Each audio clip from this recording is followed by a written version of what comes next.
This is Four Corners Boxing with me, Connor. I'm delighted to be joined by Alex Murphy. How are you today, mate? Yeah, I'm all good, thank you. I'm all good.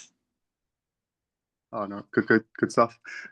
So I wanted to start by asking you questions about all the way from the start of your career. Obviously, I read that you started boxing at the age of 8, and I was just wondering what got you into the sport so early.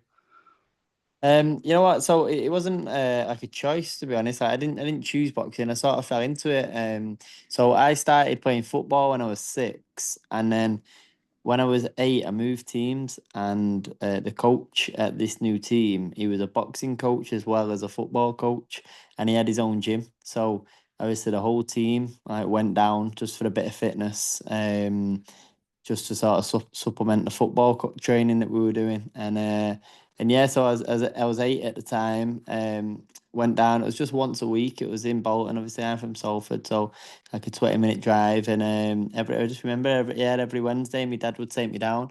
And I enjoyed it. Obviously, as the weeks went on, like for the first week, the whole team went down, and then as the weeks went on, like obviously some of the other players started fizzling out and eventually stopped. But I enjoyed it, so I just carried on, and my dad was happy to take me. So yeah, I was there for 2 years at that gym. And then when I was 10, the gym shut down, and then Eccles Boxing School, the gym I'm at now, that opened at the same time as the other one shutting down. So and that was closer to my house. That's in Salford. So yeah, it was like a 5-minute car journey, and yeah, I went there when I was 10, and I'm still there now. I've been there ever since. Nice one. How did that work in terms of the football? So were you still doing the football at the same time, or was it just a point where Yeah, you I, finished? I I was I was still playing football up until 18. Oh, okay. Um and yeah, and to be honest, like it was pretty mad because I played at a decent standard, not like not like the top level or anything, but a good standard. But then when I was 18, I tore me meniscus in my knee playing football. So I had to have an operation on my knee, and the team I was at, I played for a team called Everton Town. And the team I was at, obviously, we were all 17, 18 last year to college. And then after that season, like everybody was going off to uni, or going elsewhere. So it was our last season, and then we would have folded, and then obviously then we would have gone on to like different teams, other teams. And anyway, that last season, like I say, I got injured, torn a meniscus in my knee. I had to have an operation, so that put me out for like 6, 8 weeks. So then eventually, when I come back from the operation, I didn't have a team because like the season had finished. That team had folded, and I just decided then to just stick to the boxing rather than find a new team. I decided to stick to the boxing and just do the one sport. And yeah, I was 18 at the time, and like I've seen vast improvements, like since just concentrating on one, and then ended up turning professional then when I was 20. But yeah, I love football, and I still play in the odd charity game, whenever they come up. But yeah, once I just stuck to the boxing and concentrated on the one sport, it sort of took off. Oh, nice one, nice one. And what age were you when you had your first amateur bout? I was 12 when I had my first fight. Yeah, so I say I was 10 when I went to the boxing gym I'm at now, Eccles Boxing School, and I was there training there then for 2 years, sparring, everything like that, and then I had my first amateur fight then when I was 12. So yeah, obviously I was fighting and playing at the same time, and then I had 30 amateur fights. So up until I was 19. That's how old I was when I had my last one. So 12 till 9 to 19, and then obviously COVID hit, so it was like a year off sort of thing. And then when I was 20, the amateur season didn't still wasn't still hadn't got going again. So then obviously we decided to turn pro then. Oh, nice one. And I read that you had a bit of a hard spell at the in the amateurs, and you lost a few on the bounce. How did you mentally get over that and kind of manage to get back on track? Yeah, I mean, I don't know. It was just, I think it's just a person I am, to be honest. There's no quit in me. Like I was always getting beat. Yeah, I lost 8 on the bounce in the amateurs. And although I was getting beat, I got to the point, I think I had like, 15, 20 fights. So I was fighting like, I feel like at that point in the amateurs, once you get maybe over 10 to 15, it's only good kids left. You know what I mean? Like, because obviously you get matched on, like your records as well. So how many fights you've had. So once you get over 10, 15, you then fight another lads who have had the same amount. And obviously, if you're no good by then, you probably would have jacked it in. So, the level I was at by the time I had like 10, 15 fights, it was all like the best kids in the country, like Northwest champions, regional champions, national champions.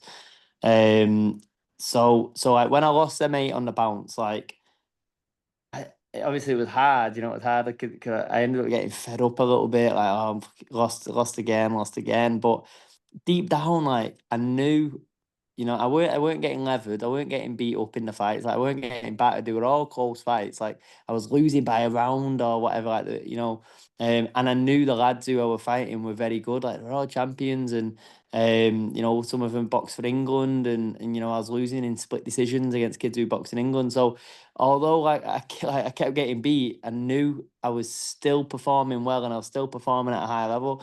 And I sort of just knew like eventually the tide would turn. And then luckily after that season, after I had that one season I had 8 fights and lost 8. The season after that I had 7 and won 6. So eventually it turned around, and I ended up finishing with 30 fights, won 15, lost 15. So bang on even. But yeah, it was more just a case of like they were close fights. Some of them, you could have argued I won, and I was still enjoying it. Like even though I was getting beat, I was still sort of enjoying myself. So that was the main thing. Oh, nice one. Yeah, because I was going to say, do you feel that was more kind of an experience thing that the lads you were boxing at the time were just a little bit more experienced, or was it kind of a stylistic thing? Or Um, I think maybe sometimes a bit of both. I think the majority of it would have been an experience thing. Like I say, yeah, some of the lads were very experienced. Some of them had like a load more fights than me. And they beat me fair and square just because they were the better boxers. I'd imagine some of them would have been styles. I just probably struggled with a style. I can remember boxing a lad who I remember before it, he had like won 8, lost like 15 or something like that. He didn't have a great record. And I remember everyone saying to me beforehand, like, "Oh yeah, like you should win there comfortably. He's not that good, this lad." And I was like, "Yeah, yeah, sound." And anyway, he ended up beating me. 'Cause his style was just awful. Like he was a southpaw, which obviously doesn't help. And but his style was just so weird. And yeah, and he beat me fair and square, to be fair to him. But yeah, so sometimes styles obviously make fights, and the end. So, someone who's not as good can beat somebody better than him just due to a style. And then again, and like I say, some of them, like I thought I clearly won and didn't get the decision. So it was a bit of everything, not really mixed in. But it was all great experience for me. So yeah, no regrets, and it was good that I had them fights. yeah, no, of course, yeah. Because if you don't mind me saying, when I've watched you, obviously as a pro, I felt like you might have had a style that suits the pros a little bit more rather than amateurs. That's kind of the feel I got when I watched you Yeah. personally, anyway. But yeah, obviously you turned over. Is it August 2021 against Ricky Leach? Points win. Yeah. What were your memories of that night? Of my debut. Yeah, yeah. Yeah, oh mate, loved it. Absolutely loved it. It's probably still up there with, like, that probably is the best night of my life in boxing still. I think I sold 260 tickets, something ridiculous. And 250 tickets it was, 250 tickets. And it was at Bowlers, obviously, an arena near me, like in Manchester, hometown. And I remember, obviously, before then being so nervous, like, and then like walking out, and like the atmosphere was just like, it was incredible, mate. It was something else, like the chanting, like the noise. And I just absolutely loved it, and the performance was class as well. Like everything went perfectly how I wanted it to go. Like I performed really well. And then after it, the celebrations were meant, everyone was still. I remember I had to go see the doctor first, behind the scenes, and then I went to like the front bit, just to see my family, and then like in like the concourse bit where the entrance was, there was about like 150, 200 of the, my supporters who were there. They were all just like, and they hadn't seen me at this point, and they were all just there chanting still, like chanting, and they hadn't even seen me. And I was like, oh my God. And then I walked out, and then they see me, and then obviously everyone went mad, and like my mates getting me up on me on the shoulders, and I've still got videos of this day. I'm up on one of my mates' shoulders, swinging me top round, everyone chanting, and oh, it was unreal. And then after it, we went back to the gym, and I had got a DJ to DJ at the gym that I box out of. Everyone went back to the gym and had like an after party. Oh, mate, it was class. I don't think there was any topping it. Like, I mean, obviously, I fought at the co-op and I fought at the AO, and they're special. They were special nights, but I think that was probably still the best night of my life. But yeah, so I've got really good memories of my debut. By the sounds of it, I'm surprised you have got the memories of it. To be honest, I thought that's not what it sounded like. Yeah. But yeah, no, what I was gonna say is, at the time when you just turned pro, did you have any specific ambitions or goals, or was it just kind of carrying on what you knew and just doing what you enjoyed? Yeah, but you know what, me goals and ambitions haven't changed. Like from the very start when I turned pro, I thought, right, well, this is it. I'm all in. Like, I've gone. I was full time from the start. Obviously, I'm still full time now, and it was to just get to the pinnacle of the sport, get to the top, be a world champion. Like I've always said, like win a world title, I'll be happy. I'll be happy and can retire then. And it's not changed. Like not changed. So I thought that from the very start. Because I turned over at 20. So I knew I had a very long career ahead of me. Like I had all the time in the world to get there. So yeah, from the very start, I said, I want to be a world champion and get to the top of the sport.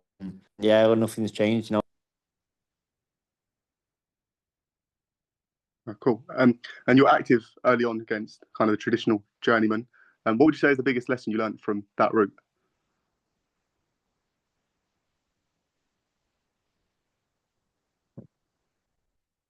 Oh, it just went off a little bit, then, mate. Can you hear me now?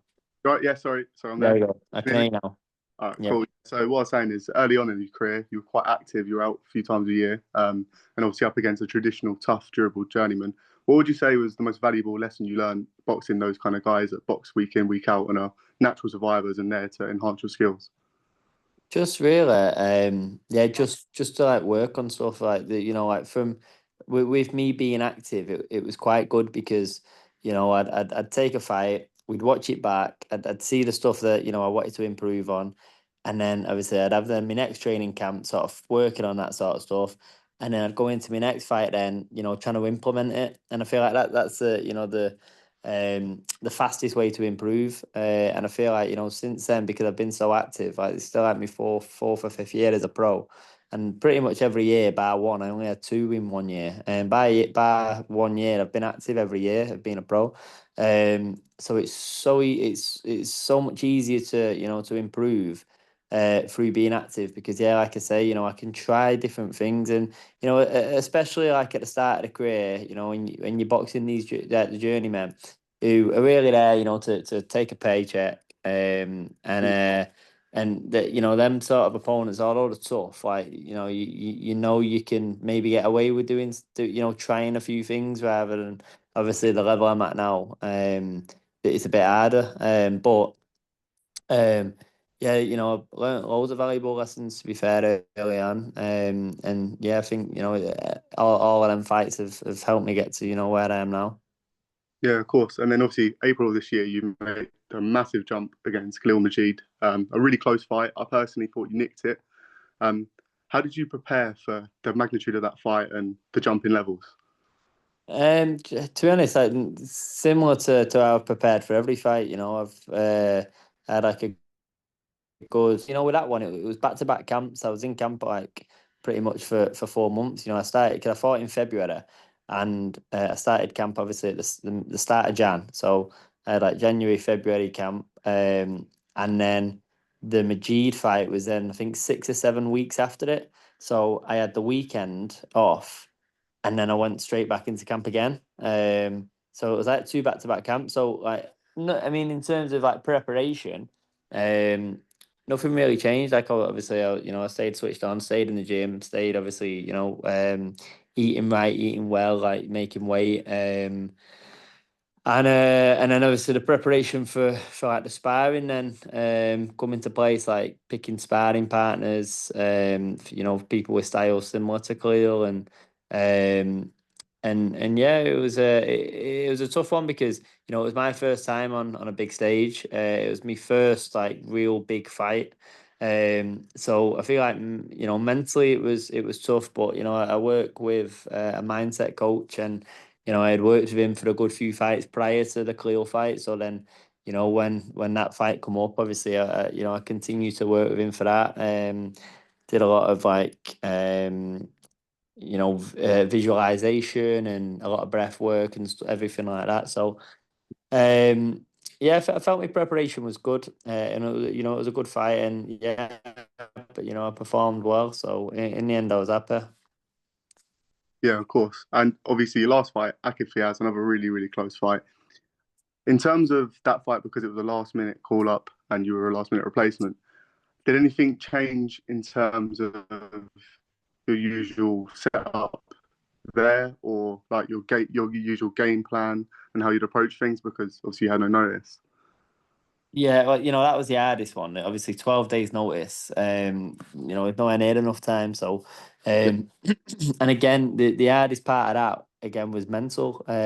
Like physically, it weren't too bad. Like, I had been taking over in the gym, staying fit. Like, I was still sparring, staying sharp. Obviously the hard parts of it, yeah, was probably the hardest part was making the weight. I had to drop 7 kilos. And then yeah, mentally to mentally switch on for such a big fight in such short notice was hard. And then yeah, obviously the game plan, like we knew we knew a bit about Fiaz before. Obviously, I had sparred him once before.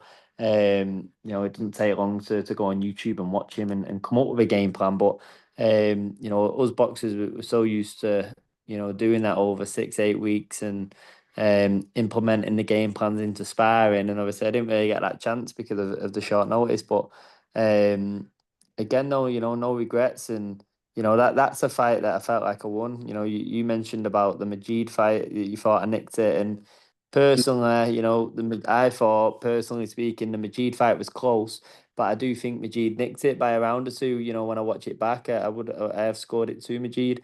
Whereas the Fiaz one, I think it's different. I've watched it twice now, and both times I've scored it the exact same 6-4 to me, and that's an harder one to take in terms of losing because, like I say, I thought I won the fight. But again, yeah, I've sort of shown everyone, even with 12 days notice, I can step in, I can step up to the plate on such a big show, such a big platform, and I can perform. So, yeah, it was good, but yeah, it was hard to prepare for. yeah, of course. Was it one of those situations where, even despite the late notice, it was just too good of an opportunity to pass, and it was a good opportunity for you to really kick on and show again what you can do? Yeah, exactly that, and more so, it was just a fight that I wanted. Like, uh, you know, Hmm. we got offered it. Actually, we got offered it 6 weeks, prior to the fight, and we accepted because we thought, it's a really good fight, it's a winnable fight, and it's a great opportunity on a big stage. And then obviously, he took the Gomez fight, so I missed out on it. But then obviously, yeah, Gomez ended up pulling out. And because obviously I had stayed in the gym, taking over, stayed sharp with sparring, when it then came, even with 12 days notice, it was a case of, well, you know what? Yeah, we may as well. Like, I feel good. I've been feeling good in sparring. Um, Again, it's the same opponent, so it's the same mindset of, that's a winnable fight. Like, that's a great fight for me. Um, the only sort of curveballs in there that we had to think about was the weight cut. But then obviously I spoke to my nutritionist and he was happy. He said, he think I'd make it comfortable and be able to refuel, which is what we did. And yeah, other than that, it was just a case of whether I wanted it or not, and and I did. So yeah, we ended up taking it, and yeah, again, no regrets. Yeah, of course. And lastly, can you tell us a bit about what's next for you? I know you got a fight in October. Can you tell us a little bit more about that? Yeah, so back is the home fight in October on Steve Wood Show VIP boxing, local to me, Farnworth. So yeah, we're going to be doing an 8 rounder on that. Not sure on opponent yet. I'm still waiting for the opponent to be confirmed. But the plan: get back to winning ways. Put a statement win on the 11th of October.